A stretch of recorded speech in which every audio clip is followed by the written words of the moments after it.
ఇటీవలి కాలంలో భారత్, బంగ్లాదేశ్ దేశాల మధ్య నెలకొన్న రాజకీయ ఉద్రిక్తతల కారణంగా ఇరు దేశాల ద్వైపాక్షిక క్రికెట్ సంబంధాలు దెబ్బతిన్నాయి. ఐపీఎల్ 2026 సీజన్ కోసం కోల్కతా నైట్ రైడర్స్ జట్టు నుండి బంగ్లాదేశ్ ఫాస్ట్ బౌలర్ ముస్తాఫిజుర్ రెహమాన్ను దూరం పెట్టాలని బీసీసీఐ కోరింది. దీనికి నిరసనగా బంగ్లాదేశ్ క్రికెట్ బోర్డు భారత్ వేదికగా జరిగిన టీ20 ప్రపంచ కప్ 2026 టోర్నమెంట్ నుండి తమ జట్టును ఉపసంహరించుకుంది. అయితే ప్రస్తుతం బంగ్లాదేశ్ క్రికెట్ బోర్డులో మాజీ క్రికెటర్ తమీమ్ ఇక్బాల్ నేతృత్వంలో కొత్త కమిటీ ఏర్పడడంతో ఇరు దేశాల మధ్య క్రికెట్ సంబంధాలు మళ్లీ పునరుద్ధరించబడతాయా లేదా అనే ప్రశ్నలు తలెత్తుతున్నాయి.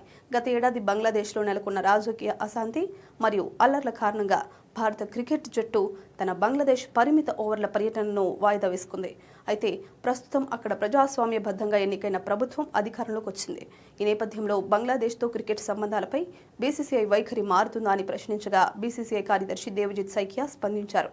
బీసీసీఐ కేవలం క్రికెట్ను నియంత్రించే ఒక క్రీడా సంస్థ మాత్రమేనని, ఇతర దేశాల్లో జరిగే రాజకీయ పరిణామాలతో తమకు ఎలాంటి సంబంధం లేదని సైకియా స్పష్టం చేశారు.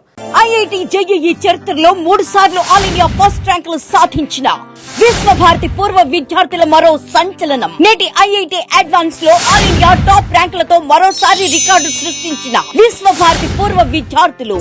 విశ్వభారతి గుడివాడ, కృష్ణా జిల్లా. ద్వైపాక్షిక మరియు బహుళ దేశాల క్రీడా ఈవెంట్లలో పాల్గొనడంపై భారత ప్రభుత్వం అనుసరించే విధానాలని తాము కూడా పాటిస్తామని చెప్పారు.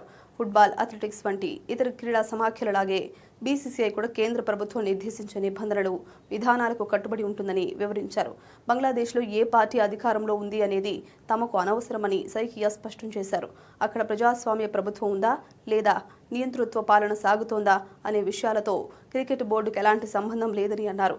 బీసీసీఐ ప్రాథమిక విధి క్రికెట్ను విజయవంతంగా నిర్వహించడమేనని, ముందే నిర్ణయించిన షెడ్యూల్ ప్రకారం విదేశీ పర్యటనలు, ద్వైపాక్షిక సిరీస్లు యథావిధిగా కొనసాగుతాయని ఆయన పేర్కొన్నారు.